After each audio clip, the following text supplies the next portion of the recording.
Waalaikumsalam warahmatullahi wabarakatuh.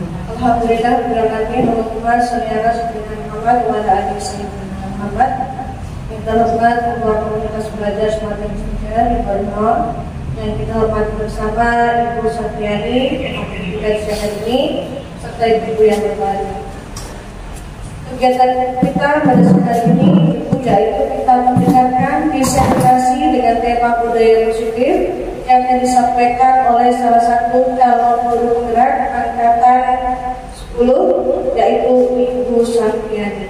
Baik Bapak Ibu, langsung saja kita dengarkan diseminasi tentang budaya positif yang akan langsung disampaikan oleh calon guru penggerak angkatan 10 Ibu Satriani.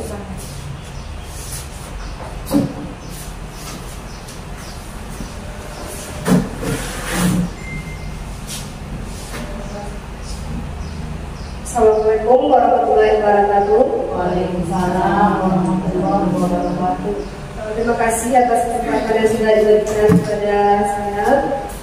Puji syukur kepada Allah Subhanahu wa Ta'ala yang telah melimpahkan rahmat serta karunia-Nya kepada kita semua, sehingga pada kali ini kita masih diberikan kesehatan dan bisa berkumpul di ruangan ini.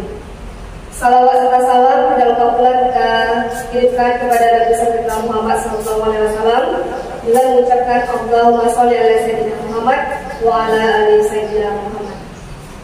Yang terhormat Ketua Kombel Bahasa Inggris dan yang terhormat ibu-ibu rekan guru yang sudah bersedia hadir di hari ini. Sebelumnya izinkan saya mengucapkan terima kasih yang sebesar-besarnya kepada ibu-ibu rekan guru yang sudah meluangkan atau sudah bersedia hadir pada hari ini dalam rangkaian acara ini, yang mana kegiatan ini merupakan salah satu rangkaian kegiatan dari pendidikan program guru penggerak. Dan selanjutnya izinkan saya perkenalkan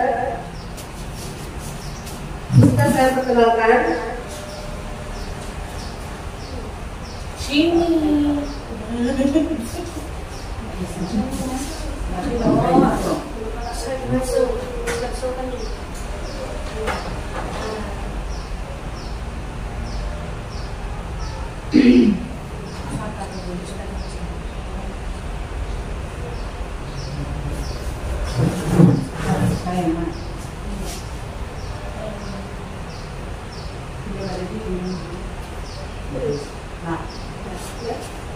Baiklah Bapak Ibu, sebelumnya perkenalkan nama fasilitator kami yaitu Ibu Jenny Abiani dan pengajar praktik kami yaitu Ibu Hidayatul Jamalah, dan saya sendiri adalah Ibu Satriani dari SMP Negeri 1 Sumida yang merupakan calon guru penggerak angkatan 10. Baiklah, pada kesempatan ini saya akan menyampaikan tentang pemaparan tentang budaya positif di sekolah. Namun sebelumnya karena udah siang ya Bapak Ibu ya, yang dimana kalau sudah siang ini kita biasanya merasakan beberapa rasa, yang pertama mungkin lelah atau mungkin lapar atau dan lain sebagainya.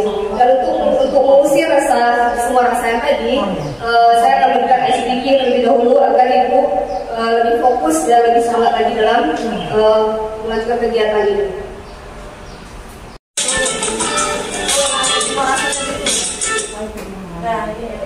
Dan alhamdulillah videonya bisa dibuka. Ini merupakan ice breaking ya Ibu. Seperti saya bilang tadi kan karena siang, jadi kita perlu ice breaking biar lebih semangat lagi.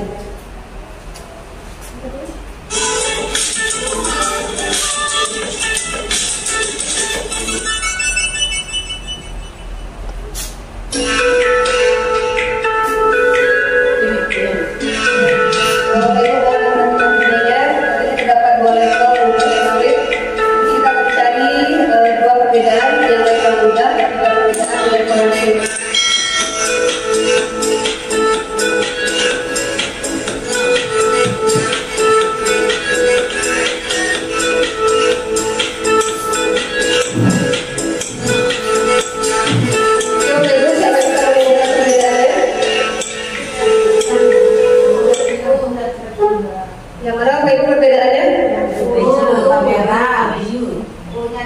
Kamera warna hijau, yang satu warnanya juga benar.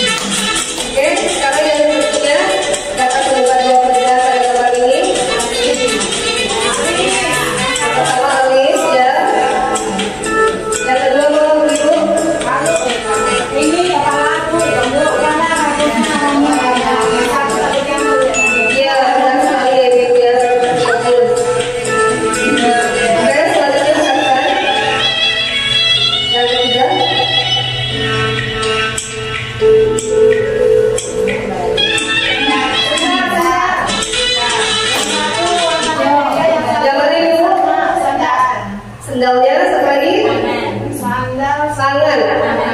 Iya, kita cek jawabannya.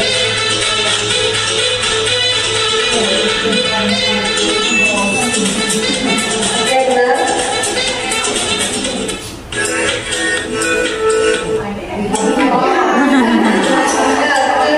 Perbedaannya jawaban ini.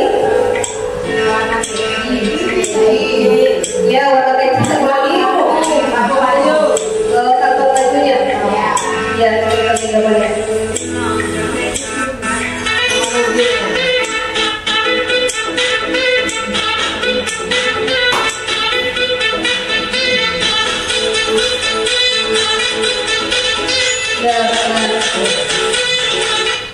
Ya, satunya ini juga perbedaannya Ibu. Sedikit lebih sulit, tapi kalau masih fokus, insya Allah bisa menjawab. Ya, rambut, satu lagi. Ada di belakang. Ya, betul. Satu lagi.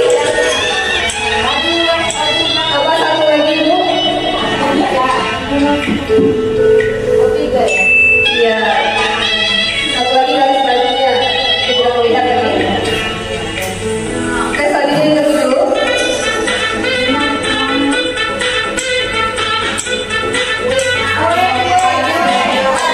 Oke, kemudian dari mana? Rambutnya satu lagi. Satu lagi Bu. Bapak Ibu. Yang mana tadi? Yang pertama beda, yang kedua kita kamu, yang ketiga yang ketiga ketemukan. Coba kita cek betulkah jawabannya. Ya, salah satu.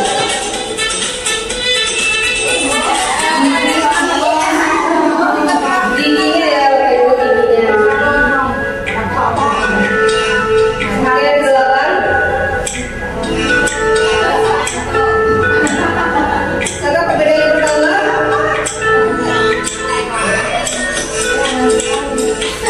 Yang pertama apa Ibu, Bapak Ibu?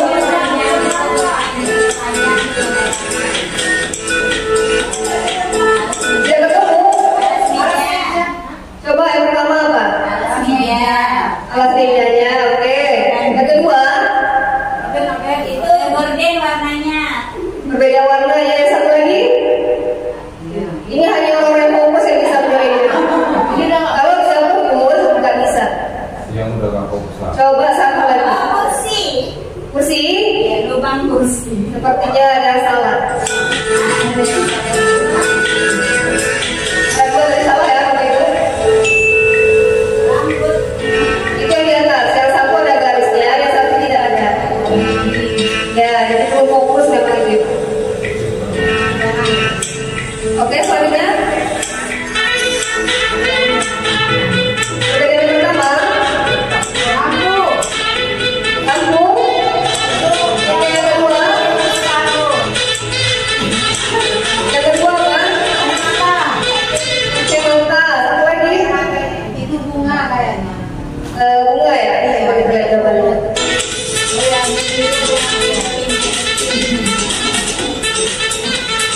Jadi paruh aja. Iya, benar. Oke, yang terakhir.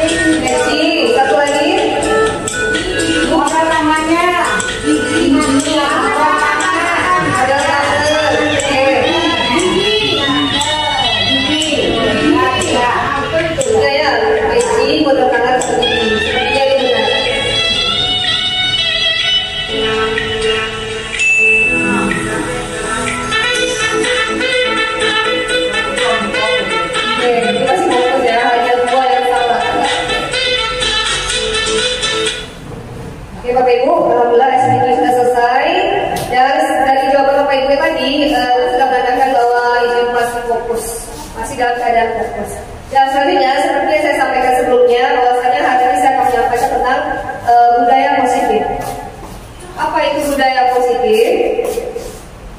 Budaya positif di sekolah yaitu nilai-nilai dan kebiasaan-kebiasaan di sekolah yang berpihak pada peserta didik agar mereka dapat berkembang menjadi pribadi yang kritis, penuh hormat dan bertanggung jawab.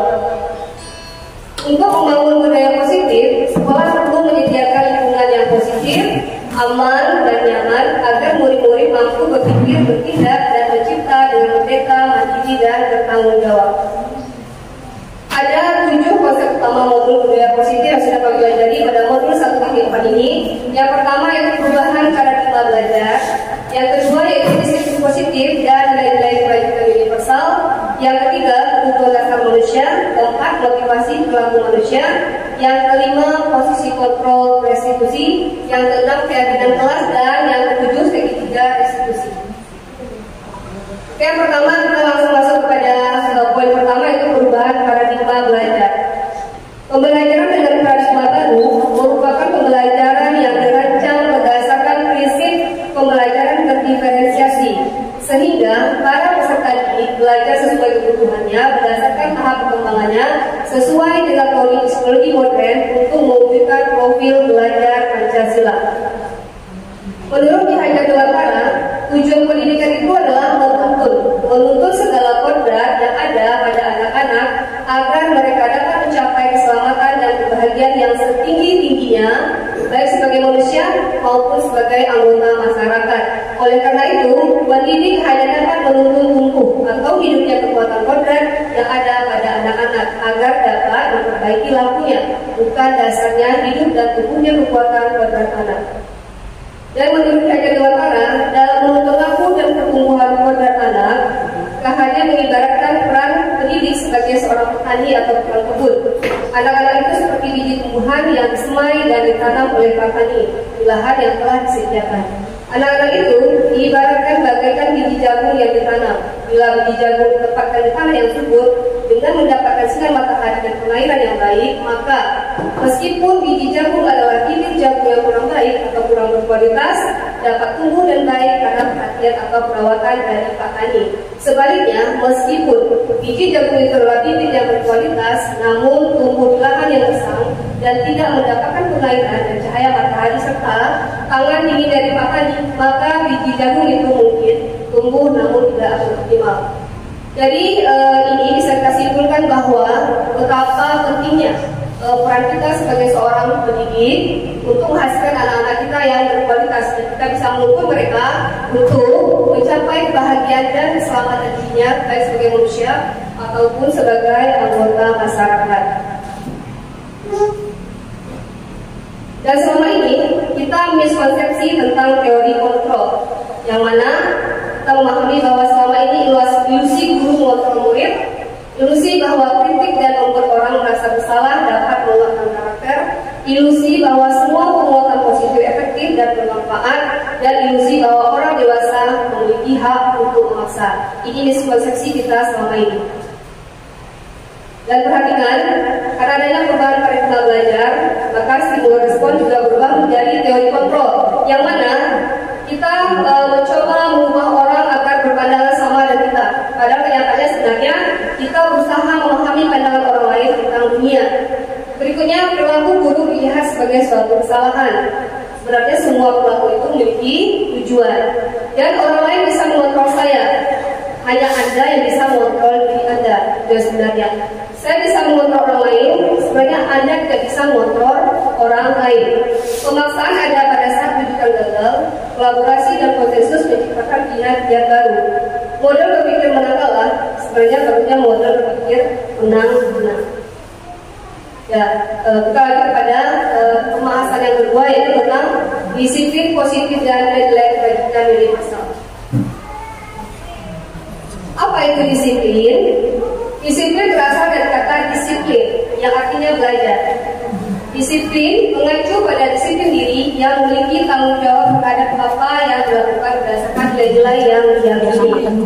Sebagai pendidik, tujuan kita adalah menciptakan peserta didik yang memiliki disiplin diri sehingga mereka berlaku mengacu pada nilai-nilai kebajikan universal dan memiliki motivasi intrinsik dalam perubahan perilaku ke arah yang lebih baik. Dan apa itu disiplin positif? Disiplin positif merupakan salah satu cara penerapan disiplin yang bertujuan untuk menumbuhkan kesadaran serta memberdayakan anak untuk melakukan sesuatu tanpa sogokan, ancaman, atau hukuman. Sekarang kita pahami apa itu nilai-nilai kebajikan universal. Nilai-nilai kebajikan universal itu sifat-sifat positif manusia yang merupakan tujuan mulia yang ingin dicapai setiap individu. Dan dengan mengaitkan nilai-nilai kebajikan yang diyakini seseorang, maka motivasi intrinsiknya akan dibangun, sehingga menggerakkan motivasi dari dalam untuk mencapai tujuan mulia yang diinginkan. Yani Gosen 1998. Ya, sebenarnya nilai-nilai kebajikan yang ingin dicapai oleh setiap anak itu yaitu nilai yang terkandung dalam profil pelajar Pancasila, yang mana beriman bertakwa kepada Tuhan Yang Maha Esa, berakhlak mulia, bergotong royong, berpikir tentang global, mandiri, kreatif dan bernalar kritis. Nah, sekarang kita lanjut kepada bagian yang ketiga, yaitu motivasi perilaku manusia.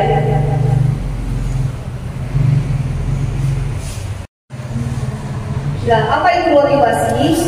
Motivasi merupakan dorongan yang timbul dari diri seseorang secara sadar atau tidak sadar untuk melakukan suatu tindakan dengan tujuan tertentu. Nah, menurut Diare Gosen, ada 3 motivasi perilaku manusia.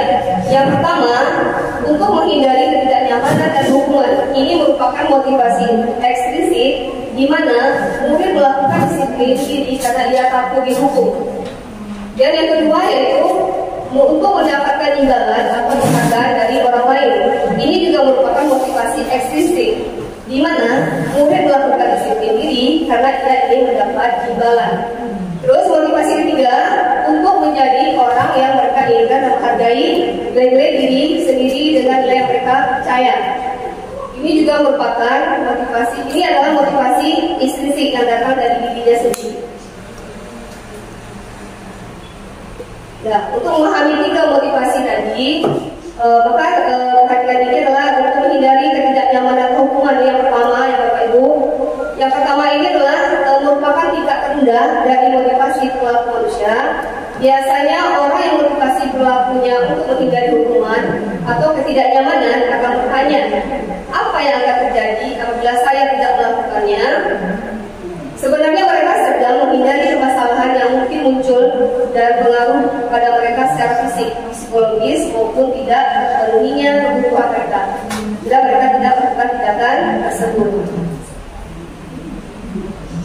Nah, selanjutnya itu yang kedua, untuk mendapatkan imbalan dan penghargaan dari orang lain. Ini merupakan satu tingkat dari motivasi yang pertama tadi. Di sini orang berlaku untuk mendapatkan imbalan atau penghargaan dari orang lain. Orang dengan motivasinya akan bertanya, apa yang akan saya dapatkan apabila saya melakukannya? Mereka melakukan sebuah tindakan untuk mendapatkan pujian dari orang lain yang menurut mereka penting.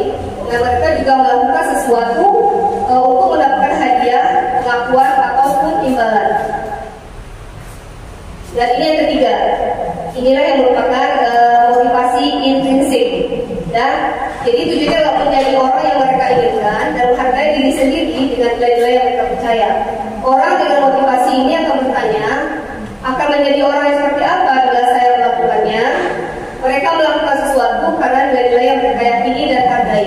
Ini adalah motivasi yang akan membuat seseorang memiliki disiplin positif karena motivasi berperilakunya bersifat internal, bukan eksternal. Ya. Inilah konsep disiplin. Ada 2 konsep disiplin, yaitu identitas gagal dan identitas yang sukses. Untuk konsep disiplin dengan identitas yang gagal, yaitu dengan hukuman atau penghargaan. Mengapa? Karena hukuman itu menyakitkan dan hukuman itu tidak nyaman. Murid menjadi takut, terkesan memaksa. Murid menyembunyikan kesalahan, murid menjadi rendah diri. Terus, satu lagi penghargaan. Mengapa penghargaan juga masuk pada konsep disiplin dengan identitas yang gagal? Karena penghargaan itu tidak efektif, merusak hubungan atau sifat diri, mematikan kreativitas, menghukum dengan sistem ranking, merampas hak menghargai dirinya. Nah, inilah konsep disiplin dengan identitas yang sukses. yaitu dengan konsekuensi dan restitusi. Mengapa? Karena konsekuensi ini merupakan penguatan jangka pendek, perlu motivasi berkelanjutan, murid menghormati peraturan, kehilangan waktu untuk merenungi kesalahan. Terus restitusi, murid bertanggung jawab untuk perilakunya, fokus pada pemecahan jangka panjang, murid menghormati dirinya dan orang lain, dirinya yang memegang kontrol, dan murid bersemangat memperbaiki kesalahan. Ya, diperhatikan ya Bapak Ibu. Kalau bisa menjawab, silakan menjawab. Boleh angkat tangan. Ini tindakan guru ini adalah perbedaan hukuman dan konsekuensi. Ya, selama ini. Coba yang pertama, mencatat 100 kali dalam buku kalimat, saya tidak akan terlambat lagi pada terlambat sekolah. Kira-kira yang ibu bapak-bapak, ini merupakan konsekuensi atau hukuman? Hukuman. Oke, baiklah. Yang kedua, lari mengelilingi lapangan basket 2 kali karena terlambat hadir di sekolah. Apakah ini hukuman atau konsekuensi? Hukuman. Yang ketiga, murid diminta untuk push up 15 kali karena tidak menggunakan masker ke sekolah. Hukuman konsekuensi? Hukuman. Lanjut, menggantikan kertas tugas teman yang telah dicoret-coret. Apakah ini hukuman atau konsekuensi? Konsekuensi. Yang kita lanjut, membersihkan tumpahan air di meja tulis karena tersenggol pada saat belajar. Jadi konsekuensi luar biasa jawaban ibu ya, boleh fokus. Lanjut, murid disuruh untuk tidak mengenakan sepatu sehari di sekolah karena tidak mengenakan sepatu hitam. Konsekuensi kah atau hukuman? Murid disuruh untuk tidak mengenakan sepatu sehari di sekolah karena tidak menggunakan sepatu hitam. Mungkin peraturannya di sekolah itu kan menggunakan sepatu hitam. Hukuman atau konsekuensi? Hukuman. Yang konsekuensi bakat tangannya. Bu Sri, lebihnya hukuman. Kali kita kayak terakhir dulu.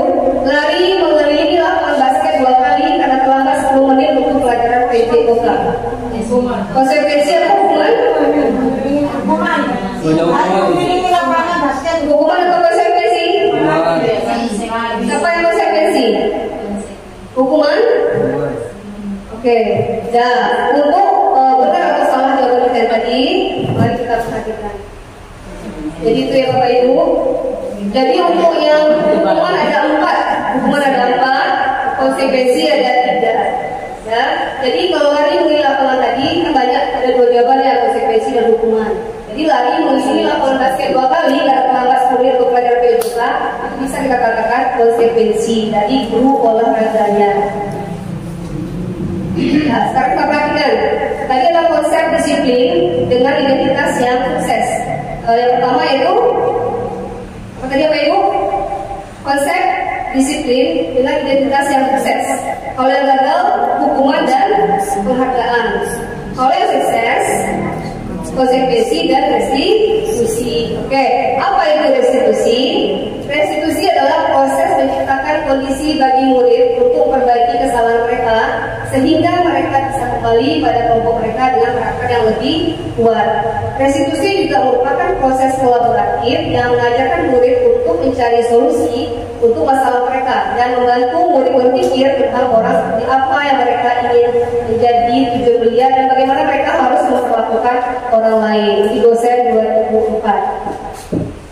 Ya, ciri-ciri restitusi itu yang pertama yaitu menebus kesalahan, belajar dari kesalahan. Ini bukan menebus kesalahan, tapi belajar dari kesalahan. Yang kedua, memperbaiki hubungan. Yang ketiga, tawaran bukan paksaan. Yang keempat, menuntut untuk melihat kebenaran, mencari kebutuhan dasar mendasari tindakan. Fokus pada karakter bukan tindakan, menguatkan dan fokus pada solusi penyelesaian. Itulah ciri-ciri dari restitusi. Dan untuk bedakan tindakan, terperhatikan dari contoh kasus. Siswa sering tidak mengerjakan PR. Ya, siswa sering tidak mengerjakan PR. Hukuman. Guru menghukum siswa tersebut hormat bendera selama 10 menit. Guru marah dan murid menjadi takut. Inilah yang merupakan hukuman untuk kasus ini. Yang konsekuensi, guru memberikan konsekuensi untuk mengerjakan PR-nya saat istirahat atau mengerjakan sebanyak 3 kali lipat. Bisa konsekuensi dan guru tegas siswa menghormati peraturan. Restitusi, guru menanyakan kepada Bagus.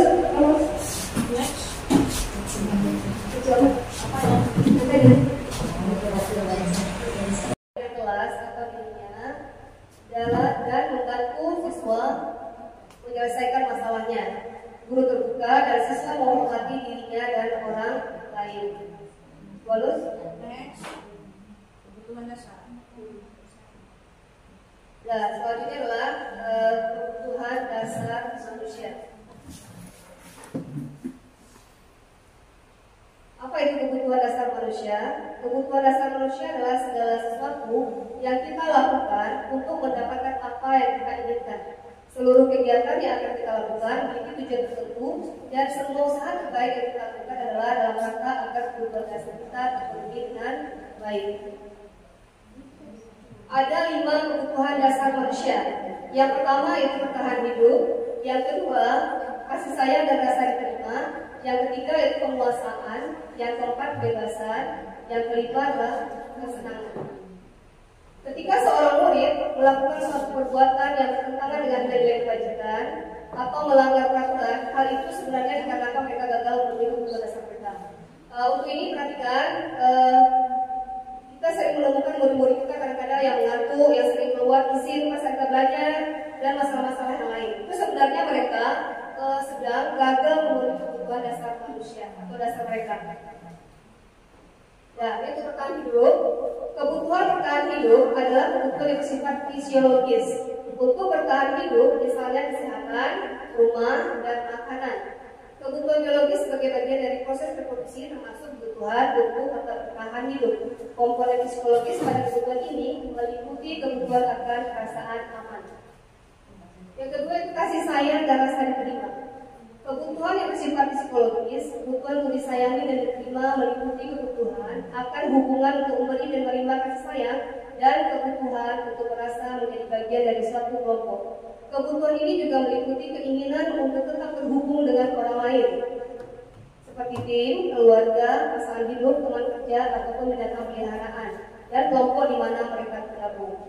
Anak-anak yang memiliki kebutuhan dasar kasih sayang dan rasa diterima biasanya ingin disukai dan diterima di lingkungannya. Biasanya mereka belajar karena suka pada gurunya. Bagi mereka, teman sebaya sangatlah penting. Kebutuhan ketiga yaitu penguasaan atau kebutuhan pengakuan atas kemampuan. Kebutuhan ini berhubungan dengan kekuatan untuk mencapai sesuatu, menjadi kompeten, menjadi terampil, diakui atas prestasi dan keterampilan. Kebutuhan ini meliputi keinginan untuk dianggap berharga, bisa membuat perbedaan, bisa membuat pencapaian, kompeten, diakui dan dihormati.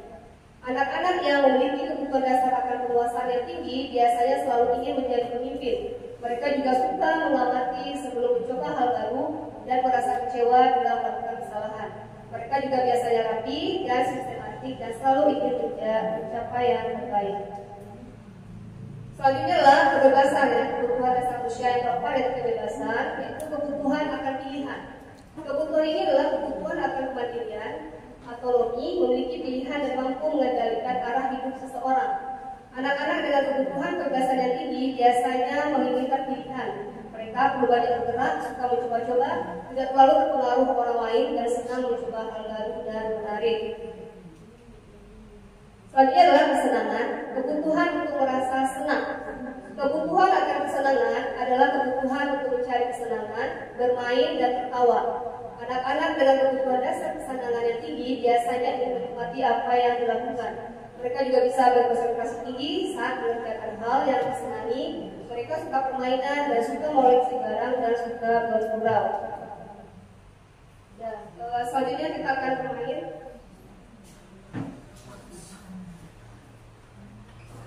Maka Bapak Ibu buka Google, Kahoot.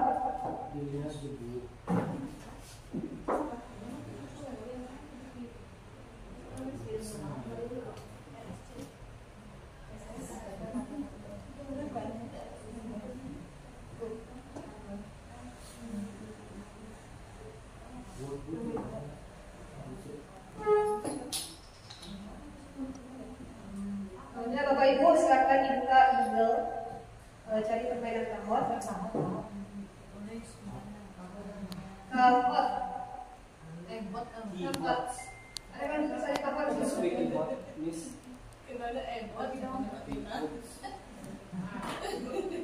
Ya, ini untuk memahami apakah Bapak Ibu sudah memahami tentang materi 5 kebutuhan dasar manusia tadi. Bahasakan buat kahot login. Ya, tidak perlu di-download, aplikasinya tidak perlu di-download. Cukup mencari Google kahot login. Ya, sudah terlihat di layar. Nah, silakan Bapak Ibu dari ketik kahot login, langsung masukkan PIN. Ada diminta PIN. Ada? Silakan masukkan PIN dulu. Ya, silakan ketik PIN-nya. Setelah diketik PIN, ketiknya kahot gitu. kahot login. Kahot, hot. Ya, semoga Bapak Ibu sudah pahami tentang 5 kebutuhan dasar manusia. Boleh? Biasa juga boleh langsung aja diklik. Langsung masukkan PIN-nya. Setelah itu diminta untuk mengisi nama. Nama sendiri, boleh nama full name atau nama lengkap, boleh nama singkat saja atau nama panggilan. Bapak Ibu sudah masuk Bu Lina 1, Bu Rusina, Bu Sri juga sudah bergabung. Terus? Ada itu kahot, nggak paham. Gimana nih? Sudah? Sudah Bu Sri, Bu Rusina, Bu Lina sudah bergabung. Silakan yang lain.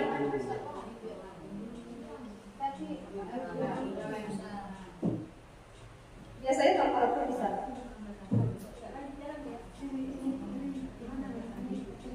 Sudah Ibu?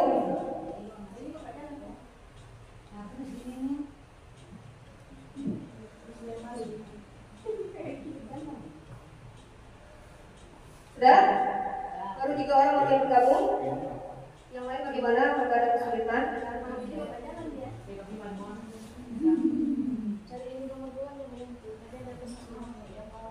Sudah masuk?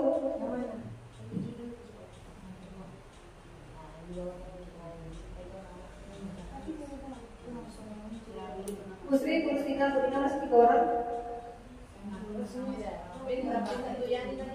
Satu bisa? Kira berapa? 837 Kamu ini masukkan ke bidang 827 SK? SK siapa? Sudah baru 4 orang. Asapur. Ya? Sudah 4 orang. Satu ini.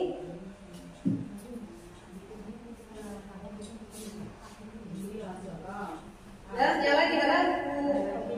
Bu Esti, ada? Bisa? Bu Retno?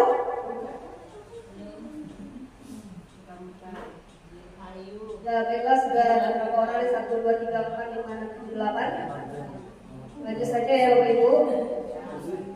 Ya. Oke, kita mulai.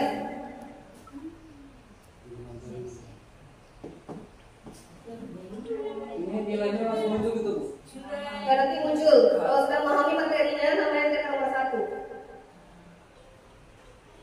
Oh, aku senang bermain di negara dengan guru semu. Beda Bu. Sekarang dipilih jawabannya di tampilan HP-nya itu akan muncul hanya warna.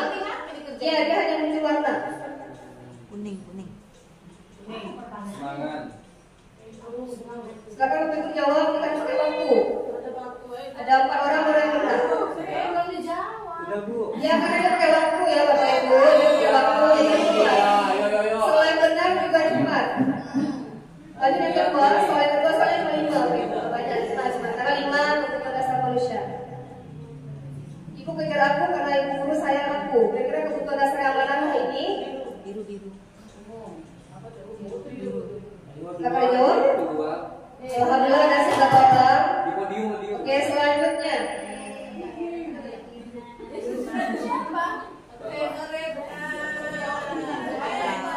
Yang memahami nanti akan namanya muncul nomor 1. Aku merasa bangga dan keren. Puasa. Kebutuhan dasar apakah ini? Puasa. Jawab saja tidak bersuara. Puasa ujian sama. Oke, masih guru Sina yang pertama. Ayo punya baju ini. Pertanyaan keempat. Ya, sampai. Aku bosan masa belajarnya cuma gitu aja, dengar ibu guru aja. Kebutuhan dasar manusia manakah ini? Tujuh. Silakan jawab, Bapak Ibu. Segera.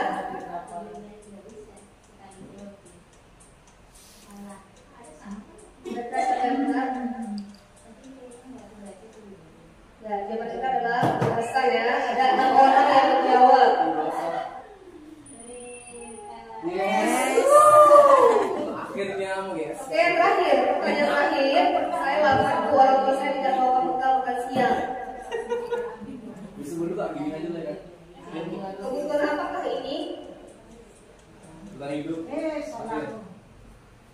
Oke, semuanya benar.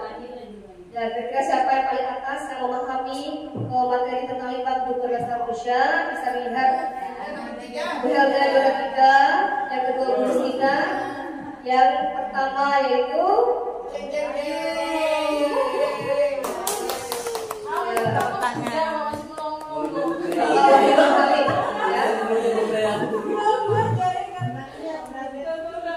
Jebol sampai ini. Apa suruh keluar aja. Oke. Terus ini kan. Oh iya penyanyi mau nanya penyanyi. ya, Kalau bikin kahot ini kalau misalnya digunakan untuk di dalam kelas, bisa Bu. ya tahu saya. Bu Yani yang membuat itu harus membuat akun. Iya. Ya kan? Untuk mendapatkan ini Yani daftar di mana? Nanti kita belajar itu. Misalnya kalau orang ini bagus untuk pelajaran, bisa basic, bisa menjaganya, bisa benar salah, itu kan untuk pelajaran. Saya sering menggunakan koin ini di kelas. Waktu Gombel. Iya, benar. Pak JP ya, Bu. Oke. Nah, selanjutnya,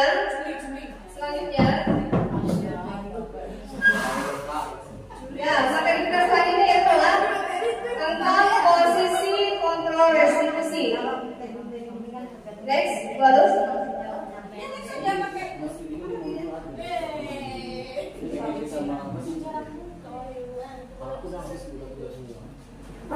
Ya, oke Bapak Ibu, kita langsung ke 5 posisi kontrol restitusi. Yang mana ada 5 yaitu posisi kontrol. Yang pertama itu sebagai penghukum, membuat rasa bersalah, teman, pemantau, dan manajer. Dan sebagai penghukum, kira-kira nanti kita sebagai apa ya Bapak Ibu posisi kontrolnya? Kita pahami dulu. Pertama, penghukum. Seorang penghukum bisa menggunakan hukuman fisik maupun verbal. Orang-orang yang menjalankan posisi penghukum senantiasa mengatakan bahwa sekolah memerlukan sistem atau alat yang dapat lebih menekan murid-murid lebih dalam lagi. Guru-guru yang menerapkan posisi penghukum akan berkata, patuhi aturan saya, atau awas, kamu selalu saja salah. Guru seperti ini senantiasa percaya hanya ada satu cara agar pembelajaran bisa berhasil, yaitu cara dia. Yang kedua itu membuat merasa bersalah. Pada posisi ini biasanya guru akan bersuara lebih lembut. Membuat merasa bersalah akan membuat orang lain merasa tidak nyaman, bersalah, atau rendah diri. Kata-kata yang biasanya diucapkan adalah, ibu sangat kecewa sekali dengan kamu. Berapa kali ibu harus memberitahu kamu ya? Bagaimana coba kalau orang tua kamu tahu kamu berbuat begini? Di posisi ini, murid akan memiliki penilaian diri yang buruk tentang diri mereka. Murid merasa tidak berharga dan telah mengecewakan orang-orang yang disayanginya. Yang ketiga itu sebagai teman. Guru pada posisi ini tidak akan menyakiti murid, namun akan tetap berupaya mengontrol murid melalui persuasi. Posisi teman pada guru bisa negatif maupun positif. Posisi ini berupa hubungan baik dan terjalin antara guru dan murid. Guru di posisi teman menggunakan hubungan baik dan humor untuk mempengaruhi seseorang. Mereka akan berkata, ayo bantulah dari ibu ya. Ayo ingat tidak bantuan ibu selama ini. Ya sudah, hari ini tidak apa-apa, nanti ibu bantu bereskan.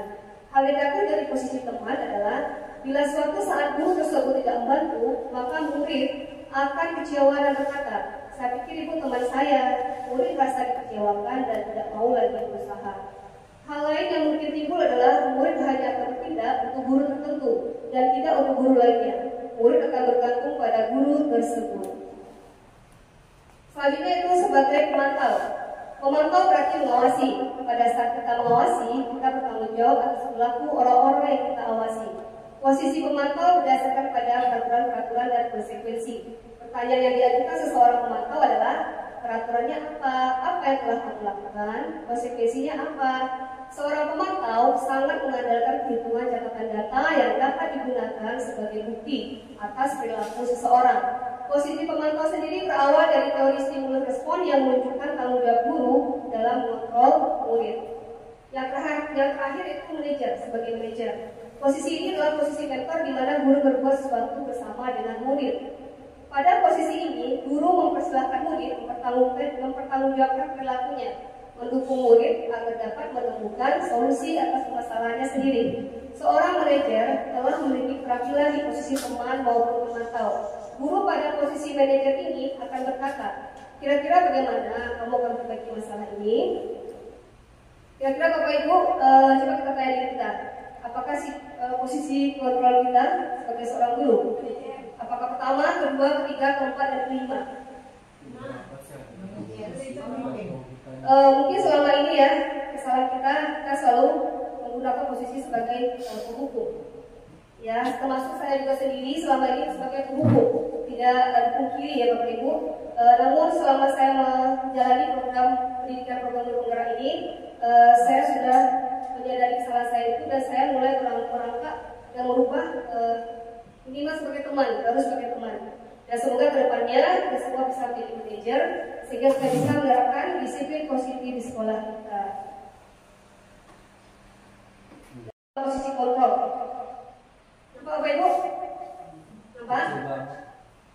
Kalau pada penghukum itu guru akan berbuat menghardik, menunjuk-nunjuk. Pernah tidak seperti itu Bapak Ibu? Menghardik, menunjuk-nunjuk, menyakiti, menyindir. Guru akan berkata, kalau kamu tidak melakukannya, awas ya, rasakan. Seperti itu. Bagaimana hasilnya? Murid akan memberontak, menyalahkan orang lain, dan berbohong. Kaitannya dengan dunia berkualitas, murid meletakkan guru di luar dunia berkualitas. Murid akan berkata, biarkan saja, nanti juga marah-marah lagi. Jadi dampak pada murid apa? Dia akan mengulangi kesalahannya lagi. Nah itu yang penghukum. Selanjutnya membuat rasa bersalah. Guru akan berceramah dan mengatakan saat begini, kecewa seperti itu. Terus apa kata-kata guru dalam membuat rasa bersalah ini? Kamu seharusnya sudah tahu, itu lelah sekali mengatakannya, stres seperti itu. Jadi kita membuat rasa bersalah kepada murid kita. Hasilnya menyembunyikan, menyangkal dan juga berbohong. Dan murid akan berkata, maafkan saya. Dampak pada murid apa? Dia merasa rendah diri. Selanjutnya itu teman.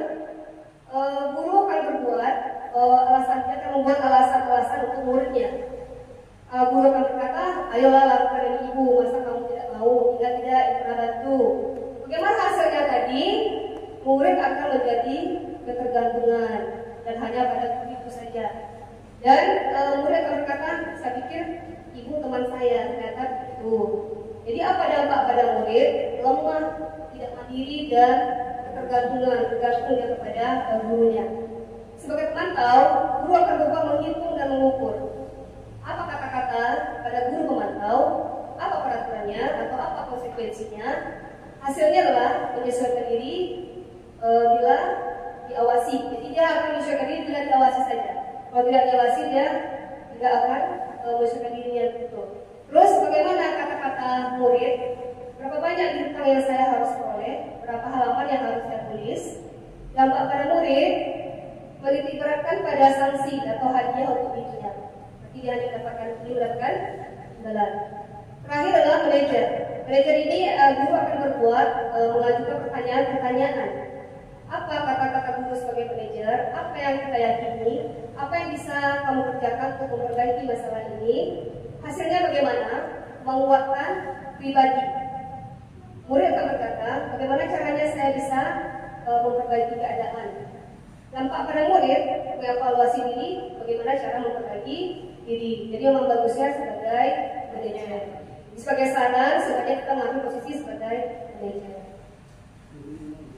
Nah, ini contoh penerapan 5 fungsi kontrol pada kasus siswa tidak pakai atribut lengkap saat upacara bendera.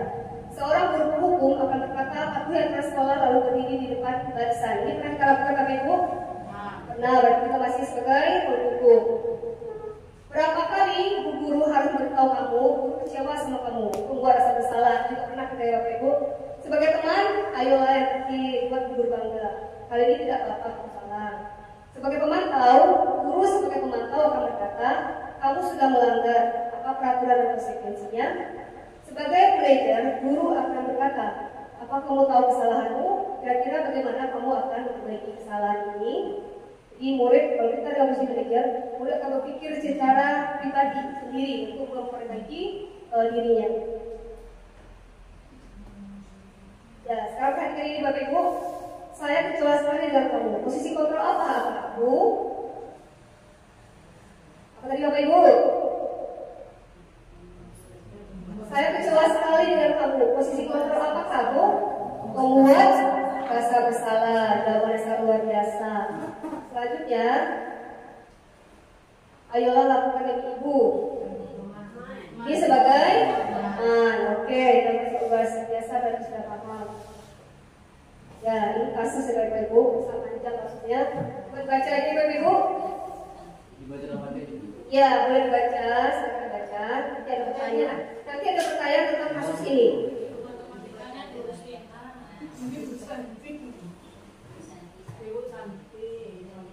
Ya, coba Bapak Ibu silakan baca.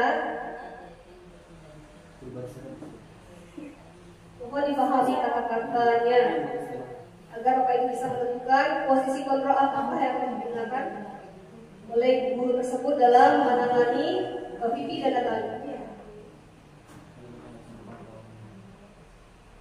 Ya, selanjutnya. Keesokan harinya Ibu Santi memanggil Vivi dan Natali serta menanyakan tentang laporan Ibu ini. Ibu Santi menanyakan apakah mereka bersedia melakukan perbaiki masalah yang ada. Vivi dan Natali sempat ragu-ragu dan membela diri. Namun pada akhirnya mengatakan akan minta maaf. Ibu Santi menanggapi bahwa tindakan itu boleh saja dilakukan bila mereka sungguh-sungguh ingin meminta maaf. Namun Ibu Santi menanyakan kembali apa yang mereka bisa lakukan untuk menggantikan rasa tidak dihormati Ibu Santi. Baik Vivi maupun Natali mengakui bahwa perilaku mereka tidak sesuai dengan keyakinan kelas. Ibu Santi melanjutkan kembali apa yang akan mereka lakukan untuk memperbaiki masalah. Misalnya Bapak Ibu, setelah berpikir sejenak, Natali dan Vivi mengusulkan bagaimana kalau mereka mengadakan sebuah diskusi kelompok dengan teman-teman kelasnya. Tema yang mereka pilih adalah penerapan keyakinan kelas, terutama tentang sikap saling menghormati dan bagaimana penerapannya dalam kehidupan sehari-hari di sekolah. Usulan kedua adalah mengirim email kepada Ibu Edi tentang gagasan mereka tersebut. Mereka pun memberitahu Ibu Edi bahwa mereka telah tahu kepala sekolah Hasan. Bila lain waktu ada ketiadaan guru, maka mereka akan mengusulkan Ibu Edi sebagai guru pengganti. Pada kasus satu ini, posisi apakah yang telah diambil oleh Ibu Edi dalam mengenal Vivi dan Natali? Jelaskan apa indikatornya. Kita lihat kasusnya. Oke, Bapak Ibu saya bisa jawab. Kira-kira posisi kontrol yang mana yang digunakan Ibu? Ini untuk menangani Vivi dan Natali. Jelaskan apa indikatornya? Seperti apa? Coba bisa jawab. Bu Ina? Posisi kontrol yang mana Bu Ina? Kontrol sebagai sudah punya tugas hukum. Apa? Ayo. Kontrol pembuatan. Ayo kita kerjakan nanti untuk beberapa kepala sekolah kalau kalian tidak melakukan tugas. Masih apa Presti?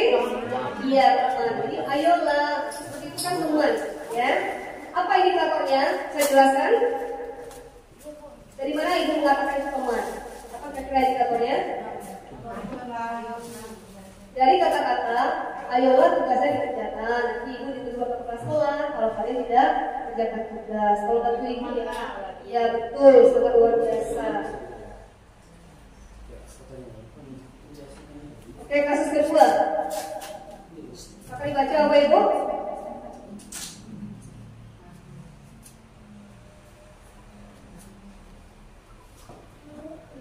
Bagaimana Pak Ibu?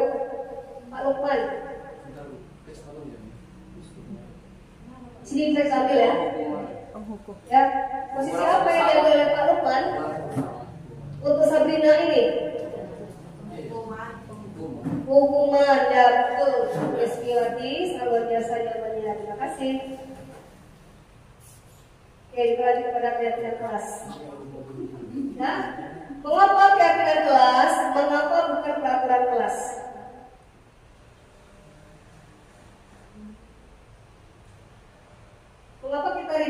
Mengapa kita memiliki aturan tentang penggunaan helm pada saat mengendarai kendaraan roda 2 atau motor? Mengapa kita memiliki peraturan tentang penggunaan masker dan cuci tangan setiap saat? Kemungkinan jawaban nomor 1 adalah untuk keselamatan. Dan untuk pertanyaan kedua, itu juga kesehatan atau keselamatan. Jadi nilai-nilai kesehatan atau keselamatan ini disebut dengan suatu keyakinan dan nilai-nilai kebajikan universal yang disepakati.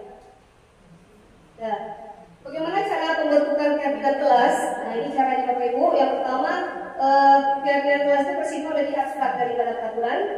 Keyakinan kelas berupa pertanyaan-pertanyaan universal. Pernyataan keyakinan kelas senantiasa dibuat dalam bentuk positif. Keyakinan kelas hendaknya tidak terlalu banyak sehingga mudah diingat dan dipahami oleh semua warga kelas. Keyakinan kelas sebagai sesuatu yang dapat diterapkan di lingkungan tersebut. Semua warga kelas hendaknya ikut berkontribusi dalam pembuatan keyakinan kelas lewat kegiatan curah pendapat. Bersedia meninjau kembali keyakinan kelas dari waktu ke waktu. Apakah Bapak Ibu di sini sudah pernah membuat keyakinan kelas? Sudah pernah Bapak Ibu membuat keyakinan kelas? Pernah? Biasanya keyakinan kelas itu kapan kita buat atau kita sepakati bersama murid? Awal ya. Oke, baik, awal.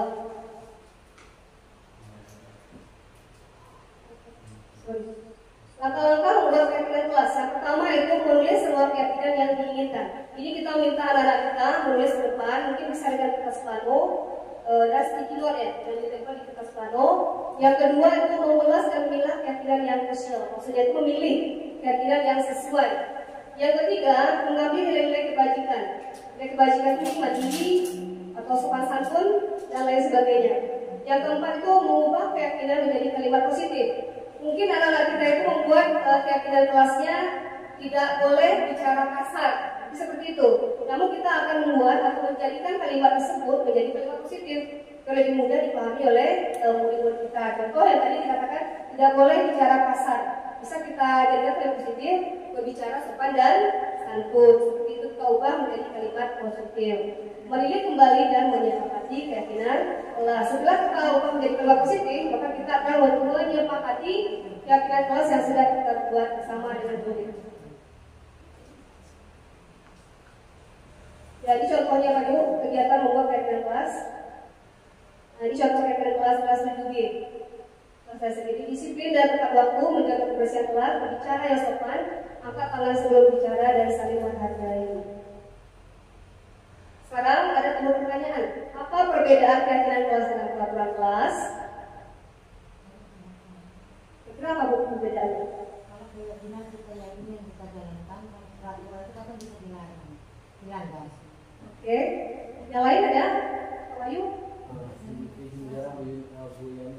Kalau keyakinan kelas itu kan berhubungan tentang peraturan atau kesepakatan yang ada yang dibuat oleh para siswa dan gurunya. Sedangkan peraturan kelas norma atau aturan yang sudah disepakati juga. Namun bedanya dengan keyakinan adalah peraturan itu memang ditaati dengan wajib, tapi kalau keyakinan ini memang kesiapan dirinya sendiri, mentalnya dalam belajar atau kesiapan dia dalam belajar. Jadi lebih ke psikologi belajar. Oke, kita lihat yang pertama. Keyakinan kelas itu dibuat dan disepakati bersama murid, dan keyakinan kelas itu dibuat oleh murid, dilaksanakan oleh murid. Sedangkan peraturan kelas bersifat paksaan dan disebut aturan tanpa didiskusikan terlebih dahulu bersama murid setelah melaksanakan aturan. Mungkin selama ini kita sebagai wali kelas kita hanya buat peraturan apa disepakati dulu bersama peserta didik kesalahan kita selama ini. Jadi harusnya lebih bagusnya kita membuat kesepakatan itu di awal tahun ajaran baru. Nah, kembali kepada segitiga restitusi. Apa itu segitiga restitusi? Ini suatu proses dialog yang dijalankan guru agar dapat menghasilkan murid yang mandiri dan bertanggung jawab. Ini merupakan yang terakhir, Bapak Ibu. Ada 3 langkah dalam melaksanakan segitiga restitusi. Yang pertama itu menstabilkan identitas. Yang kedua, validasi tindakan yang salah. Yang ketiga, menanyakan keyakinan. Dan untuk memahami ini, diperhatikan pada tahap menstabilkan identitas itu tujuannya untuk membuat anak yang merasa gagal karena berbuat salah menjadi positif terhadap dirinya. Guru akan berkata berbuat salah itu hal yang manusiawi, tidak ada manusia yang sempurna. Bapak Ibu juga buat salah. Kita pasti bisa menyelesaikan masalah ini. Bapak Ibu tidak tertarik untuk mencari tahu siapa yang benar dan siapa yang salah. Bapak Ibu lebih tertarik untuk menyelesaikan masalah. Kalau kamu menyalahkan diri kamu sendiri terus-menerus, atau kamu bersikap baik kepada dirimu sendiri, itulah kata-kata yang akan dikatakan ibu guru pada saat menstabilkan identitas. Pada validasi kebutuhan, itu gunanya membantu murid mengenali kebutuhan dasar yang ingin dipenuhinya ketika melakukan kesalahan itu. Kebutuhan dasar tadi ada 5 ya Bapak Ibu. Yang pertama bertahan hidup, yang kedua apa tadi? Yang kedua apa tadi? Kebebasan kelima. Yang ketiga kekuasaan. Lagi kebebasan, kesenangan. Ya wajar Bapak Ibu siang. Ya, bagaimana kata-kata guru pasangan validasi kebutuhan ini? Guru akan berkata, kamu bisa saja kan melakukan hal yang lebih buruk, tapi kamu tidak melakukannya kan? Kamu pasti punya alasan mengapa melakukannya. Apa yang penting bagi kamu? Kamu boleh tetap usaha menjaga seperti itu, tapi tambahkan skill yang lain yang baru. Maukah kamu belajar cara lain untuk mendapat yang kamu butuhkan tanpa harus memukul? Apakah kamu bisa melakukan yang lebih baik lagi besok? Yang ketiga itu menanyakan keyakinan. Anak melihat kesalahannya dihubungkan dengan norma sosial dan nilai-nilai yang mendasari manusia berinteraksi dengan orang lain. Guru akan berkata, pada tahap ini guru akan berkata, apa nilai yang kita percaya di kelas atau sekolah kita? Nilai-nilai universal apa yang telah kita sepakati? Kelas yang ideal itu seperti apa sih? Kamu ingin jadi orang yang seperti apa? Atau apa yang kamu rasakan? Atau kamu melakukan itu? Kamu menjadi orang yang seperti apa? Itulah pertanyaan-pertanyaan tadi ditanyakan oleh guru saat menanyakan keyakinan. Merupakan contoh video penerapan segitiga restitusi. Akan disimak ya Bapak Ibu.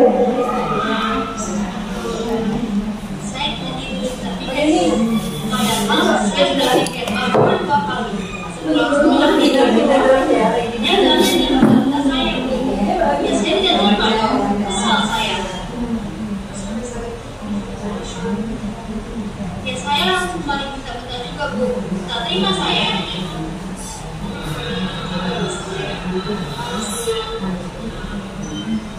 Yang mana terima saya Bu, enak saja dia minta-minta saya. Orang tua saya aja tidak begitu.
Bapak Ibu contoh dari penerapan segitiga restitusi. Bagaimana tanggapan murid tentang pelaksanaan segitiga restitusi ini? Saya merasa senang karena meskipun saya berbuat kesalahan, saya tidak dihukum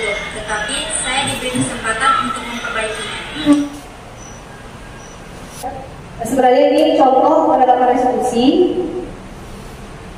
Jadi saya ambil Regina. Kalau murid dengan 8 sebenarnya tidak bersalah. Cuma ini kalau merupakan contoh tugas, modul tugas kedua.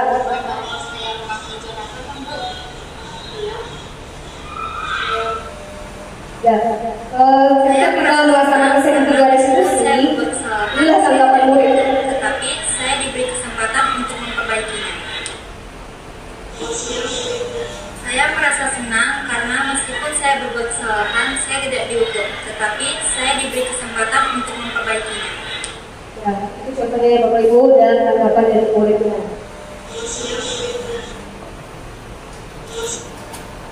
Nah, kesimpulan dari materi kita pada hari ini, dalam penerapan disiplin positif hendaknya memiliki standar kepribadian, profesional dan sosial, di mana guru mampu berefleksi pada posisi bagaimana pegang dirinya sebagai among, posisi manajer yang saya sampaikan tadi, yang menuntun murid menjadi insan yang mandiri, merdeka dan bertanggung jawab. Mungkin saja yang bisa saya sampaikan. Kalau tidak terpulang, ada kesalahan atau kekurangan, saya mohon maaf. Assalamualaikum warahmatullahi wabarakatuh. Waalaikumsalam warahmatullahi wabarakatuh.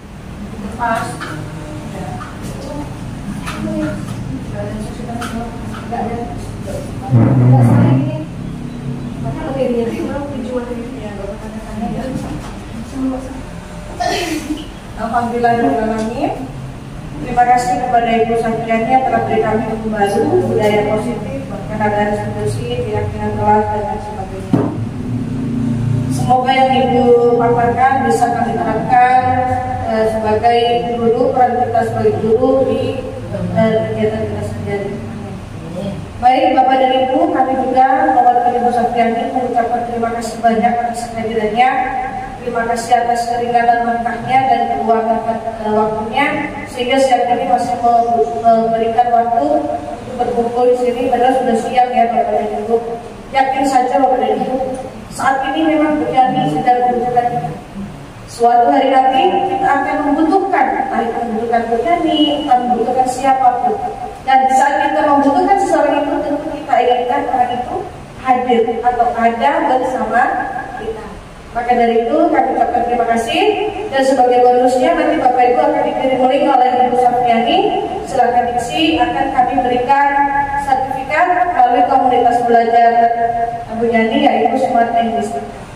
Terima kasih banyak. Saya diri Allahumma muwaffiq. Wassalamualaikum warahmatullahi wabarakatuh. Waalaikumsalam warahmatullahi wabarakatuh.